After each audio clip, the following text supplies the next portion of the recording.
Bonjour à toutes et à tous, bienvenue sur la chaîne La Mère Alex. On se retrouve pour une vidéo que je vous avais promise sur Instagram, puisque pour fêter les 500 abonnés Insta, je vous avais proposé de vous faire une FAQ, donc une foire aux questions, ou Frequently Asked Questions pour les anglophones qui nous regardent. J'ai bien noté toutes vos questions qui sont toutes là, et j'ai en les étudiant un petit peu, si vous voulez, en regardant celles que vous avez mises en commentaire, celles que vous m'avez envoyées en privé, il est ressorti trois gros sujets, trois gros centres d'intérêt pour vous. Le premier qui concerne principalement qui je suis, ce que je fais et comment se passe ma vie dans les dom-toms. Donc ça, je vous y répondrai. La deuxième partie concerne ma fille, Alma, donc ma fille aînée. Et la troisième partie concerne plutôt le bébé à venir. Et il y a également des petites questions en plus. Donc on commence avec la première partie. Alors pour ceux qui ne me connaissent pas, j'en profite pour me présenter. Donc je m'appelle Alexandra, j'ai 32 ans pour encore quelques temps, j'aurai bientôt 33 ans, je suis du 17 février 1985, ça vous évite de faire le calcul. Je suis née et j'ai grandi à Paris, c'est là-bas que j'ai fait mes études. Et je suis partie quand j'avais 25 ans pour aller en Guyane. Je connaissais la Guyane parce que mon père y a beaucoup travaillé, il faisait des missions là-bas. Et il nous avait emmenés en vacances, mon frère et moi. Désolée, je me mets dans mon coussin d'allaitement. Ah, j'ai un peu mal au dos. Voilà, on s'installe, on est cosy, on est cocoon.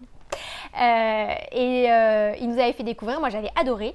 Et en fait, j'avais eu des opportunités de stage là-bas. J'en avais vraiment profité et alors que je galérais un peu à Paris pour trouver du boulot dans ma branche, on m'a proposé de commencer à avoir un petit poste, un petit CDD en communication là-bas et je suis partie comme ça et j'y suis restée, j'y ai rencontré mon chéri qui est guyanais, j'y ai eu ma fille et aujourd'hui je considère que c'est chez moi, que voilà, la Guyane c'est chez moi et a priori pour l'instant on est en Martinique mais l'objectif c'est d'y retourner à un moment donné.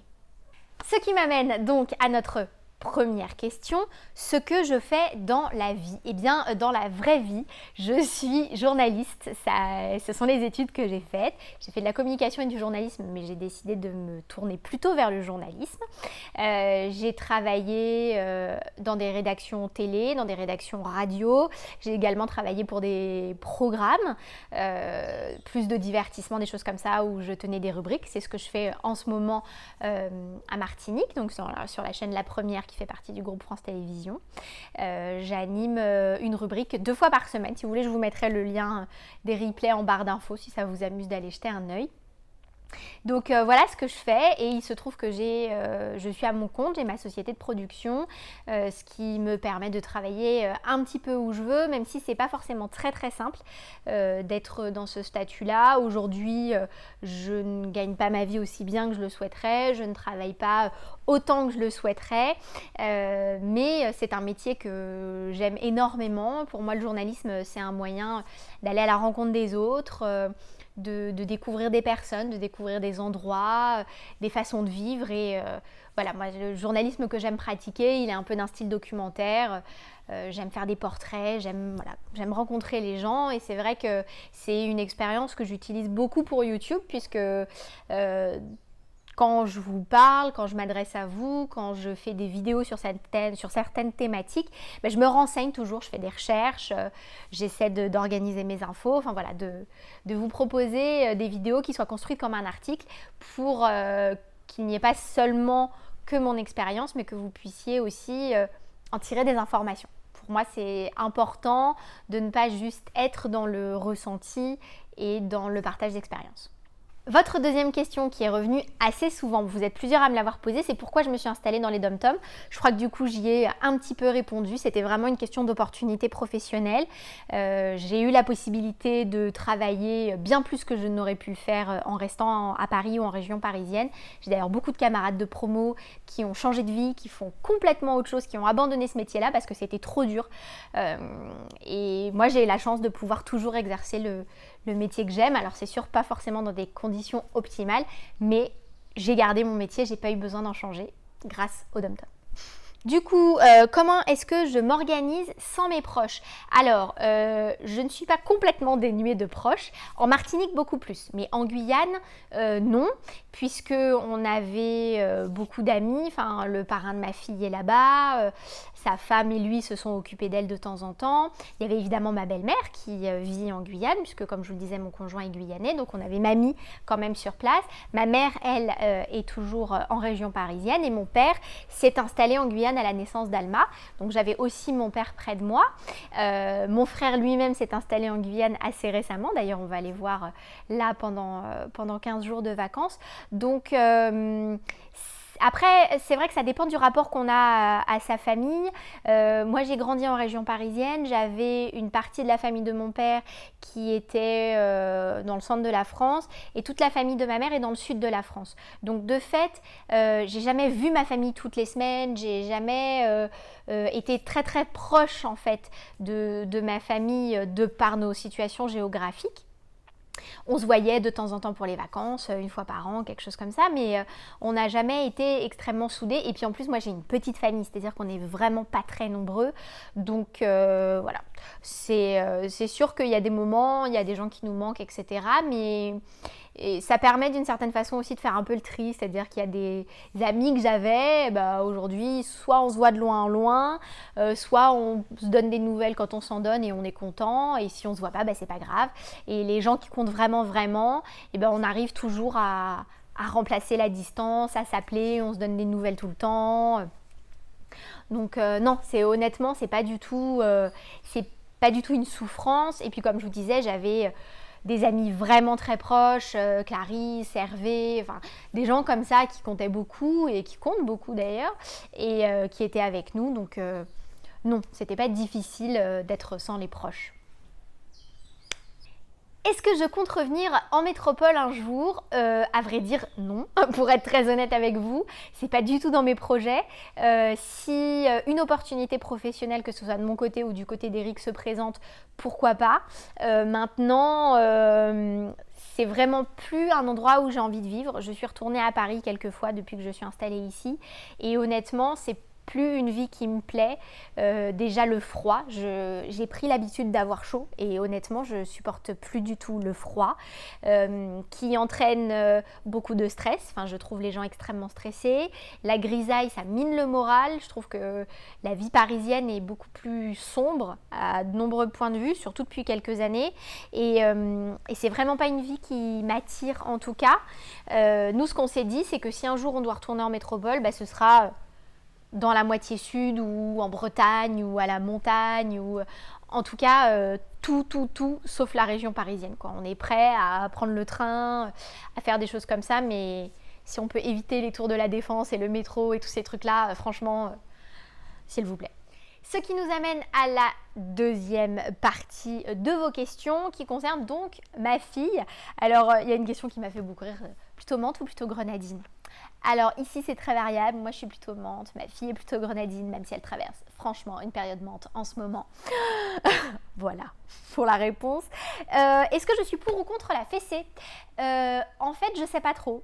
C'est vrai que j'étais plutôt contre, parce qu'effectivement je trouve que c'est une violence physique et que ça n'apporte pas grand chose d'un point de vue éducatif. Maintenant, comme je dis souvent, avant j'avais des principes, maintenant j'ai des enfants.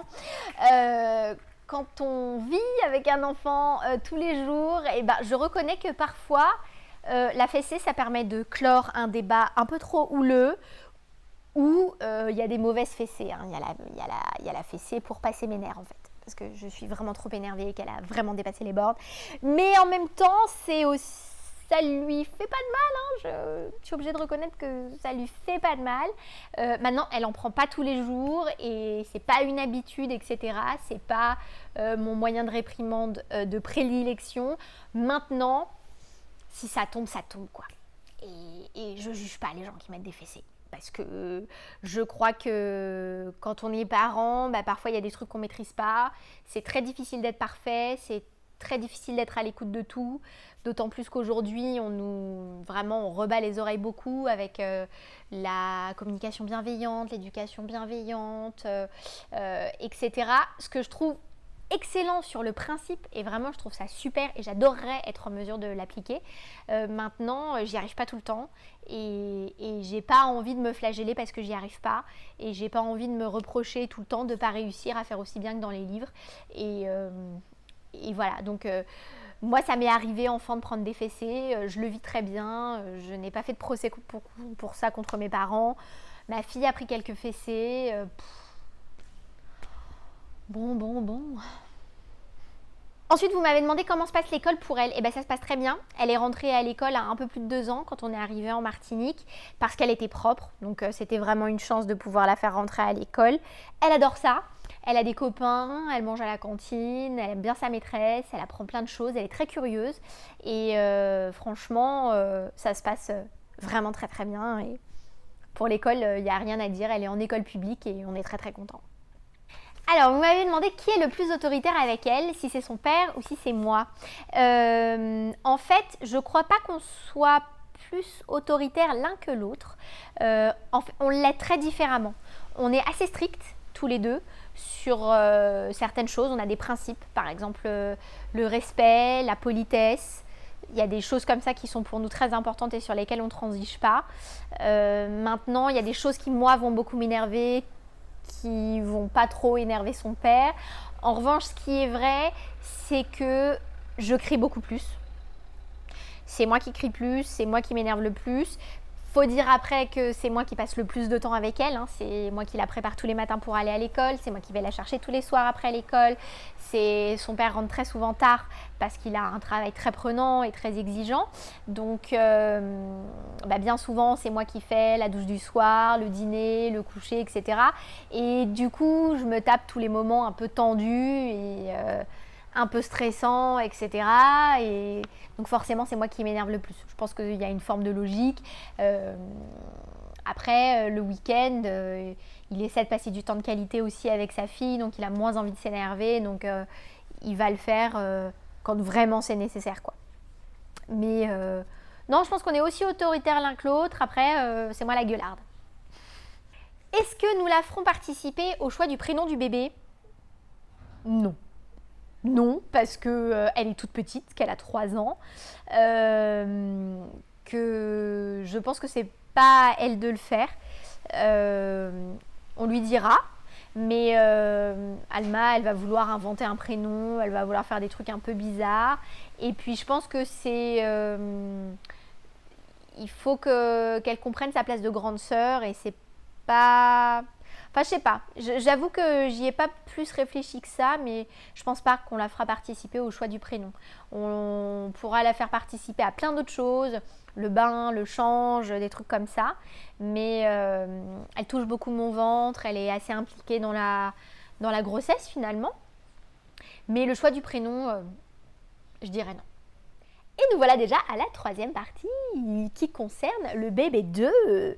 Alors, est-ce que nous prendrons des congés pour la naissance de bébé 2 ? Moi, je serai en congé maternité, de fait, donc oui. Et Eric, il l'avait fait pour Alma et j'aimerais bien qu'il le refasse pour bébé 2. Il avait pris 1 mois de congé après mon accouchement. Et franchement, c'était fantastique. Parce que le mois de mise en place... toute seule, retour de maternité, t'es crevée, t'en peux plus et t'es toute seule avec ton gamin qui fait que pleurer.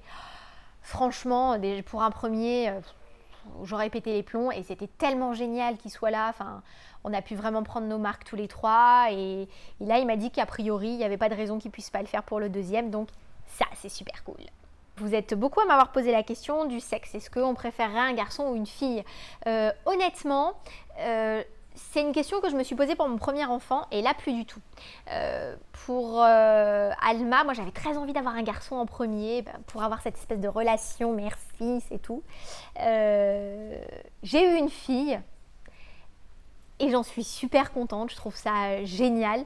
J'adore avoir une fille et là aujourd'hui je me dis pourquoi pas une 2e fille, ça pourrait être super d'avoir plein de nanas dans la maison. Et si c'est un garçon, c'est génial parce qu'on aura un garçon et une fille. Mais honnêtement, je serais incapable de dire ce que je préfère. Est-ce que nous avons une idée de prénom pour ce 2e enfant ? Alors, on a quelques idées, oui, que ce soit pour un garçon ou pour une fille. On en a plus pour une fille d'ailleurs. Mais ça fait un moment qu'on n'en a pas reparlé et on n'est pas encore fixé. Donc, je préfère rien dire pour l'instant. Combien est-ce que nous souhaitons avoir d'enfants ? Alors, Eric, lui, m'a toujours dit qu'il en voulait un 1,5, ce qui est quand même très compliqué. Moi, avant d'avoir Alma, j'en voulais 3. Quand j'ai eu Alma, je disais, mon Dieu, qu'est-ce que je comprends les gens qui n'en veulent qu'un seul. Bon, j'en ai un deuxième parce que je trouve ça trop triste d'être enfant unique. Mais le troisième enfant, sur le papier, je trouverais ça super, mais c'est crevant les gosses. Est-ce que je serais une maman différente pour bébé 2 ? Je pense que oui. Je pense qu'on sera beaucoup moins stressé. Déjà là, je suis tellement plus coulante sur le suivi de ma grossesse. Enfin, je veux dire, ma première grossesse, j'étais en permanence sur mes applications, tous les jours, machin, le truc. Là, je suis tellement beaucoup plus détendue, tellement beaucoup plus zen. D'ailleurs, au final, je me rends compte que je le sens mieux. Je suis beaucoup plus connectée à mon corps, beaucoup plus connectée à ma grossesse. Je suis moins dans l'application, dans le respect des règles et tout ça. Donc oui, je pense que de fait, je serai une maman différente. Et en plus, étant donné que j'ai déjà un enfant, je pourrais sans doute pas accorder autant d'attention au second que j'en ai accordé au premier quand il était seul. Enfin, c'est juste une question de logique, je pense. Mais oui, en revanche, il y a des choses que j'aimerais faire mieux ou autrement. Ça, c'est sûr, mais bon, après, c'est des envies et je ne sais pas si on peut ce sont des choses qu'on peut vraiment décider avant de le vivre. Et puis, il y a eu 2 questions bonus. On m'a demandé pourquoi je ne ferais pas un blog, vu que je tiens un Insta et une chaîne YouTube. Pourquoi ne pas faire un blog ? Parce que j'admire les filles qui ont un blog et des réseaux sociaux et une chaîne YouTube. Parce que quand je vois le travail que nécessite une chaîne, c'est un boulot, les gars. C'est un boulot. Donc, en plus, poster des trucs sur les réseaux sociaux qui soient sympas, sexy, élégants, pertinents, réguliers, bien agencés, plus un blog. Je vais avoir 2 enfants, les gars. 2 enfants. I can't. Et la dernière question que je voulais garder pour la fin parce que je l'ai trouvée trop mignonne et que vous avez été 2 à me la poser. Je trouve ça marrant. Comment est-ce que j'ai connu Gaëlle ? Alors, Gaëlle, il s'agit de Gaëlle Lamoureux qui est graphiste indépendante, qui a beaucoup de talent, qui s'est occupée de tout l'univers visuel de la chaîne d'Elissa, donc qui s'appelle Ellie Rose Chanel. Eh bien, j'ai connu Gaëlle, enfin c'est plutôt elle qui m'a connue en fait, il y a peut-être 1 an de ça maintenant. Gaëlle m'a envoyé un mail d'une adorabilité profonde pour me dire qu'elle adorait ma chaîne, qu'elle trouvait ce que je faisais vraiment super et qu'il fallait pas que je lâche et qu'il fallait que je me professionnalise dans ce truc-là et que je m'investisse parce que vraiment ça valait le coup et qu'elle allait parler de moi à Elissa, etc. Ce mail m'a fait un choc total. Je lui ai répondu et depuis, on échange. J'ai échangé aussi avec Elissa, qui est un peu mon gourou du YouTube, puisque de temps en temps, elle m'envoie un petit message, genre, poste plutôt ça sans le mettre en story, mets-le en post normal, ce sera mieux perçu. Fais comme ci, fais comme ça, soigne ton arrière-plan. Oui, fais-toi une charte graphique. C'est mon gourou, je fais tout comme elle dit. Et donc, voilà, c'est Gaëlle. Ça a été vraiment un booster parce que je me suis dit, oh punaise, dis donc, il y a quelqu'un qui croit en moi, même si j'avais toujours eu des retours super sympas des abonnés. Là, c'était un truc différent avec un regard un peu plus pro et ça m'a vraiment boosté. Donc, je lui ai déjà dit merci, mais Gaëlle, encore merci pour ce coup de pouce inattendu et cool et top. Et merci aussi à Elissa, puisque ça a fait un petit peu boule de neige qui est toujours là pour booster aussi mes vidéos, m'envoyer des abonnés super mignonnes et voilà, donc merci à vous les filles, vous assurez à fond. Et bien voilà pour cette toute première FAQ de toute ma vie de youtubeuse, sait-on jamais, peut-être que je remettrai ça. Pour l'instant vous êtes un peu plus de 500 abonnés sur Instagram, je vous promets, je vous garantis une FAQ si on atteint les 1000 abonnés Insta, donc attention, passe à ta copine, passe à ton voisin, ou si on atteint... Bon allez, ne soyons pas trop gourmands. On est à presque 2200 sur YouTube. Allez, on dit quoi ? On dit 2005 ou on dit 3000 ? 2005 ou 3000 ? Ça dépend. Ça dépend de notre niveau de confiance. Vous me direz ça en commentaire. N'hésitez pas à me dire ce que vous avez pensé de cette vidéo, à mettre un petit pouce en l'air si elle vous a plu. Moi, je vous fais des très très gros bisous. Je vous dis à très très vite pour de nouvelles vidéos sur la mère Alex. Bye bye.